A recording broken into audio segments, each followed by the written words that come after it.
Ask and it will be given to you. Seek and you will find. Knock and it will be open to you. Yes, the theme of these are one and the same. There is a proverb in Malayalam.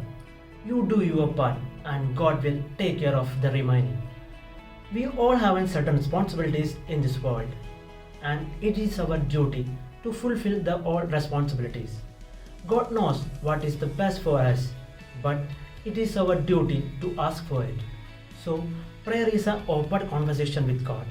When we ask anything in prayer, He will give us more than what we expected. One such an example is my presence here in Europe. I asked for a simple thing, but God blessed me with a great gift. So just do your duty and God will take care of everything. Believe your God. Increase my trust in you, O Lord. With the help of your Spirit, give me courage so that I may entrust myself to the Father's will. Help me and guide me in my life so that I, on Jesus' example, I may be humble enough to put your will before mine.